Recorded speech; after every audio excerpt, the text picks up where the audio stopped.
పాలన అంటే మహిళలకి చాలా మంచి ప్రోగ్రామ్స్ బాగానే ఉన్నాయి, కానీ ఒక్కటి మాత్రము ఈ మనుషులని ఇబ్బంది పెట్టే పనులు మాత్రం చేయకండి. ఎందుకంటే ఇప్పుడు రావడానికి ఇంత టైమింగ్ అంటే ఎక్కడెక్కడ ఊర్ల నుంచి వస్తున్నారు. ఆయన పెట్టే ప్రోగ్రాంలకి ప్రతి ఒక్కరికి అందాలి. మీరు మాకు ఇబ్బంది, మేము ఊర్ల నుంచి వస్తున్నాము. ఏ ఊరు నుంచి వచ్చిన ప్రోగ్రామ్స్ అక్కడే సేవ్ చేస్తే మాకు బస్ సౌకర్యం బాగుంటుంది, ప్రజలను ఇబ్బంది పెట్టకుండా ఉంటుంది. అది నేను కోరుకుంటున్నాను సార్. రేవంత్ రెడ్డి సార్ గారు, మీరు ప్రతి అవకాశాన్ని మాకు ఇచ్చినందుకు మీకు చాలా ధన్యవాదాలు. నేను ఒప్పుకుంటున్నా, కానీ ప్రజలను ఇబ్బంది పెట్టే పనులు మాత్రం చేయకండి. సో ఏంటి మేడం మీరు చెప్పండి. మరి ఒక నిమిషం, ఇప్పుడు కాంగ్రెస్ ప్రభుత్వం వచ్చి 1.5 పాలన పూర్తయింది. ఇంతకుముందు కేసీఆర్ పాలన చూసినాం, ఆయన దింపే ఈయన ఎక్కించినాం. మరి ఈయన పాలన ఎట్లా ఉంది? మరి 6 గ్యారెంటీలు అందుతున్నాయా? మహిళలకు న్యాయం జరుగుతుందంటే ఏం చెప్తారు? 6 గ్యారెంటీలు అందుతున్నాయా అంటే ఇక్కడ రేవంత్ రెడ్డి గారు ప్రకటించారు, కానీ కింద ఉన్న దళారులు మహిళల దాకా రానియకుండా అడ్డుకుంటున్నారు. తర్వాత ఇంకోటి ఏంటంటే, ఈ బస్సుల్లో ఫ్రీ అని పెట్టినప్పుడు మహిళలకు బస్సులు వేస్తే బాగుంటుంది, కానీ మహిళలకి పురుషులకి కలిపేస్తే పురుషులు అసలు ఇదివరకు ఇచ్చే గౌరవం కూడా ఇవ్వటం లేరు. మేము టికెట్ బిల్లు కొనుక్కుంటున్నాం కాబట్టి మీరు నిలబడే ఉండాలంటున్నారు.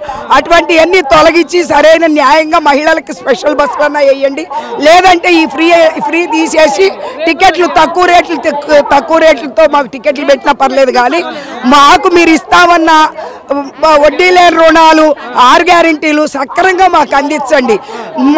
మాకు మీకు మధ్యలో ఉన్న దళారులను తొలగించండి. బ్యాంకు వాళ్ళు డైరెక్ట్ మాకు లోన్ ఇవ్వాలి, మేము డైరెక్ట్ లోన్ కట్టాలి. సిఓలు పిఓలు మమ్మల్ని నిలువు దోపిడీ చేస్తున్నారు తప్ప మీరు ఇచ్చే లోన్లు మా దగ్గరికి రావట్లేదు. మీరు సబ్సిడీ ఇస్తారంటే సబ్సిడీకి 3 అంతలు ఎక్కువ మా కాడ వసూలు చేస్తున్నారు. అట్లా ఇయ్యమని ఎవరైనా ఎదిరిస్తే వాళ్ళని అనగదొక్కుతున్నారు తప్ప వాళ్ళకి న్యాయం చేయట్లేదు. సరైన పేదలకి ఇళ్ళు దక్కట్లేదు, సరైన పేదలకి లోన్లు దక్కట్లేదు. ఎవరైతే లంచాలు ఇస్తున్నారో వాళ్ళకే ఇళ్ళు వస్తున్నాయి, ఎవరైతే లంచాలు ఇస్తున్నారో వాళ్ళకే లోన్లు వస్తున్నాయి. పెరిగినోడే పెరుగుతున్నాడు, కానీ కింద స్థాయి వాళ్ళు పెరగట్లేదు. కాబట్టి మీరు సరైన న్యాయం చేయాలనుకుంటే కింద స్థాయి నుంచి మీరు చర్య తీసుకొని మాకు సరైన న్యాయం చేయండి. ఇదిగో అట్టని పురుషుల్లోనే కాదు, స్త్రీల్లో కూడా లంచాలు తీసుకుంటారు. అందరినీ జాగ్రత్తగా పరిశీలించి అందరు ఆ లంచం ఇవ్వద్దు, పుచ్చుకోవద్దు అనే నినాదం తీసుకురండి. సరైన న్యాయం చేయమని అడుగుతున్నాం మేము. ఆ విధంగా రేవంత్ రెడ్డి గారు మీరు మాకు సహాయం చేయండి. మహిళా శక్తి నిద్రపోయింది అనుకుంటా తప్పది. మహిళా శక్తి నిద్ర లేచిందంటే ఒక్క రాజకీయ నాయకుడు కూడా గెలవడు. అందుకని మహిళలకి గౌరవం ఇవ్వాల్సిన పద్ధతిలో ఇవ్వండి. ఎవరైనా సరే మహిళలను ఉపయోగించుకొని ఒక ఇస్త్రాకులాగా పారేస్తున్నారు. అలా పారేస్తే మాత్రం మీరు దాని ఫలితం అనుభవిస్తారు. మా పథకాలన్నీ కూడా 6 గ్యారెంటీలు కూడా మా దాకా రాలేదు, రావాలి ఖచ్చితంగా. మీరేదో ఇప్పుడు కూడా ముఖ్యమంత్రి గారు సభలలో చెప్తున్నాడు, గ్యాస్ వస్తుంది అంటున్నాడు, కరెంట్ వస్తుంది అంటున్నాడు, 2500 అట, స్కూటీ అట, తులం బంగారం ఇస్తున్నాడట. మరి ఏంది? మరి ఒక్కటి కూడా మా సన్నిధికి జారలేదు. అందుకే చెప్తున్నాం, ఆయన అక్కడ ప్రకటిస్తున్నాడేమో, కిందకు పంపిస్తున్నాడేమో, దళారులు తింటున్నారేమో మాకు తెలియదు. గట్టి చర్య తీసుకొని ఆయన ప్రకటించి కరెక్ట్గా మాకు చేరాలని కోరుకుంటున్నాం. అలా చేరినప్పుడే మీరు సరైన ముఖ్యమంత్రి అని మేము ఒప్పుకుంటాం. కేసీఆర్ తప్పు చేశాడు, మీరు కూడా తప్పు చేయొద్దని కోరుకుంటున్నాం.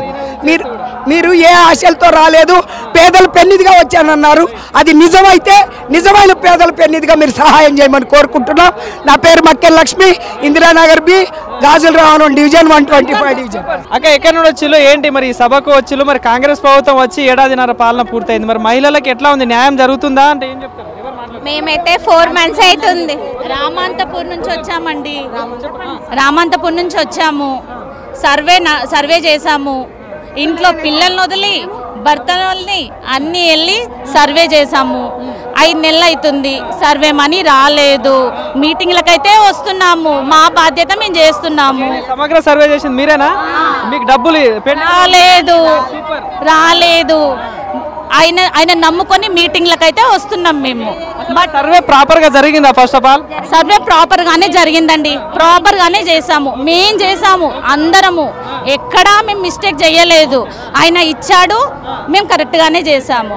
బట్ అమౌంట్ అయితే కరెక్ట్ గా మా చేతికి ఇంతవరకు రాలేదు. అందరికి అయిపోయినాయి. ప్రజలు, రాష్ట్రంలో ఉన్న మహిళలు అందరు సంతోషంగానే ఉన్నారు. వాళ్ళకి అన్ని సాలరీలు టైంకి ఉన్నాము అంటే లేమనే చెప్తున్నాం కదా. సర్వే మనీ రాలేదు ఇప్పటికీ. మా కష్టపడ్డ ఫలితం మాకు ఇస్తే మేము సంతోషం. ఇప్పుడు మీటింగ్లకు వస్తున్నాము. ఎందుకు వస్తున్నాము? మీ ప్రభుత్వం మీద నమ్మకంతోనే వచ్చినాం కదా. మరి మా డబ్బులు మాకు ఇస్తే మేము కూడా అదే సంతోషంతో ఉంటాం కదా. అదే సంతోషంగా మేము ఉంటాం. కోటీశ్వర్లను చేస్తా, ఏ రాష్ట్రంలో చేయనట్టు ఈ రాష్ట్రంలో చేస్తామని చెప్పేసి ముఖ్యమంత్రి గారు చెప్తున్నారు. అనేక పథకాలు కూడా పెట్టిండు. మరి ఏంది, మరి ఏమైనా అమలు అవుతున్నాయా?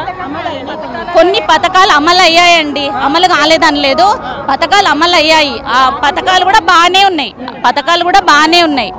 కానీ ఏంటంటే ఇక ముందు వచ్చే ఏవైతే ఉన్నాయో పథకాలు అవి అందరికీ పర్ఫెక్ట్గా అందితే చాలు. మరి ఫ్రీ బస్ విషయంలో మీ అభిప్రాయం ఏంటారు? ప్రధానంగా మహిళలు ఫ్రీ బస్ మీద సంతోషంగా ఉన్నారు.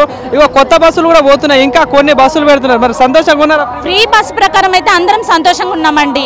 బస్సులు ఎక్కువ పెంచితే ఇంకా సంతోషం. అటు జెంట్స్కి ఇబ్బంది ఉండదు, అటు లేడీస్కి ఇబ్బంది ఉండదు. బస్సులు పెంచితే ఇంకా సంతోషం. దాని ప్రకారం అయితే అందరం సంతోషంగానే ఉన్నాము. గత ప్రభుత్వానికి ఈ ప్రభుత్వానికి తేడా ఏముంది?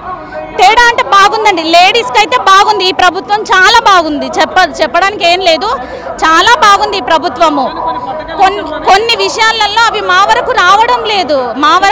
మీ నియోజకవర్గంలో ఎట్లా ఉంది మరి అభివృద్ధి విషయంలో? మీ ఎమ్మెల్యే కానీ పాలన కానీ ఎట్లా ఉంది? మా నియోజకవర్గంలో అయితే పాలన ప్రకారం కానీ అభివృద్ధి ప్రకారం కానీ బాగుంది, చేస్తున్నారు.